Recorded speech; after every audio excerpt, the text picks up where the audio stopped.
వచ్చాడు మా ఊర్లో వేసాడు పోస్టర్లో. ఇది ఊరు ముఖద్వారం అనమాట. ఊరు ముఖద్వారం మీద పోస్టర్లు వేసాడు. ఎలా హల్వరాజుగా ఈ ఆచారం మీ అమ్మ మొగుడుతారా? మీ అమ్మ మొగుడుదా మీ అమ్మ వాళ్ళ మొగుడుదా?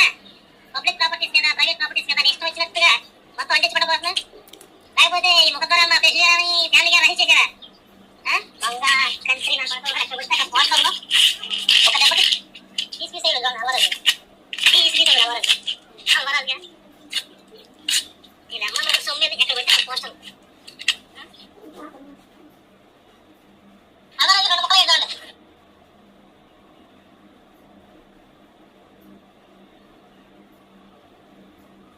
ఎవరన్నా మీ పోస్టర్ కట్టేప్పుడు ముందు పని కొట్టి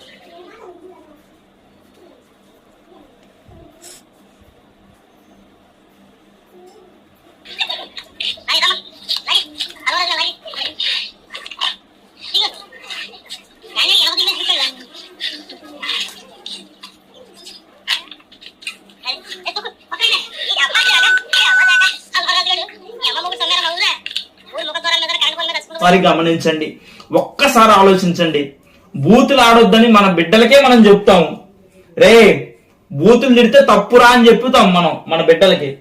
అట్లాంటిది 30 సంవత్సరాలు 40 సంవత్సరాలు వచ్చినటువంటి ఒక వ్యక్తి నడి రోడ్డు మీద అమ్మనా బూతులు తిడతా పోస్టర్స్ చింపుతుంటే సపోర్ట్ చేసేవాళ్ళు హైందవ సహోదరులు. అది ఎక్కడ కల్చర్ బ్రదర్? నాకు అర్థం కావట్లేదు. భారతదేశంలో ఎక్కడ కల్చర్ అది? ఒక స్త్రీకి భయంకరమైన గౌరవం ఇచ్చేది భారతదేశం. అట్లాంటిది ఒక స్త్రీని భయంకరంగా తిట్టేటువంటి కల్చర్ ఉందంటే అసలు భలే బాధ వేస్తుంది చెప్పుకోవాలనుకుంటే. ఎవరు కూడా ఈ వీడియో చూసిన వాళ్ళు హట్ అవ్వద్దు. ఎవరిని కూడా ఒక్క మాట అనలేదు, ఎవరిని కూడా ఏమనలేదు.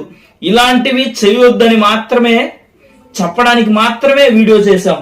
హైందవ సహోదరులైనా అలాగే క్రైస్తవులకు కూడా ఎవరైతే పోస్టర్స్ అందించారో హైందవ సహోదరులు వాళ్ళకి కూడా టచ్ చేయొద్దు. మనకు అవసరం లేదు.